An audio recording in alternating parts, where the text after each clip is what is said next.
Coming up, a very strange game from the Warsaw Najdorf Memorial Tournament played in July 2010 between Alexander Czerwonski and Spartak Vysochin. The black player in this game is a 2-5-6-2 Grandmaster. And here we see white playing again the critical move c5. Knight bd7 was played, bishop f4, we've seen all this before. And now g6 by black. Well, white goes through with e4. Now, this is one of those examples where black shows that he doesn't necessarily have to remove his knight from h5 back to f6. He can do so and offer a draw. But g6 is a way of playing, and e4 is obviously the critical reply.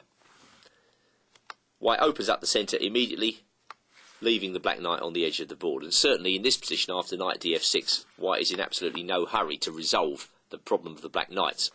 Those black knights could cause concern.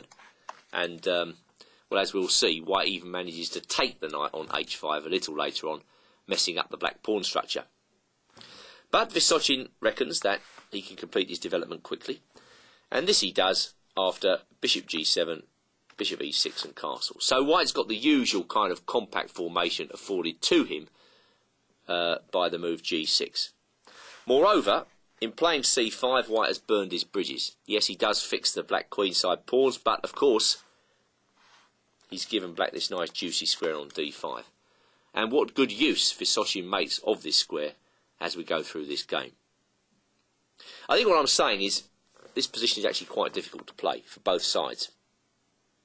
Both sides have good things and bad things about their position. I would say it's probably slightly easier to be black here. I do like to have control of the centre. Moreover, I do have a target here to aim at. The pawn on d4 could easily become weak. So white has his work cut out to try and prove that he's got an advantage in this position. And Czerwonski starts off with the move queen c1. Knight comes to d5, and now knight g5. And very provocatively, black plays queen to d7. So, you know, what would you do? I ask you, if you were white in this position. You'd almost certainly take off on h5. Then you'd probably take on e6, and black takes back with the f-pawn. Now, I remember looking at this position for the first time, and I thought, well, surely white is better. I mean, just look at black's pawn structure.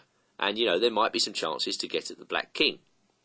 But the more you look, the more you realise that actually this is not so difficult for white, not so easy for white at all.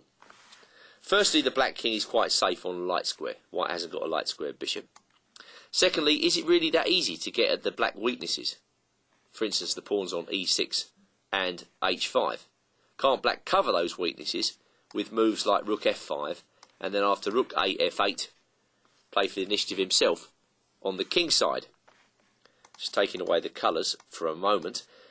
There's also the problem of white's pawn on d4 to contemplate. It's very easy to imagine that black would take this pawn in the middle game.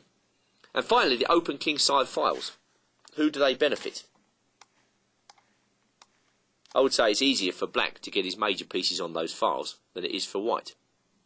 So all in all, you know, we do have this fascinating position with lots of imbalances here. And I suppose bishop h6 is a logical way to proceed for white.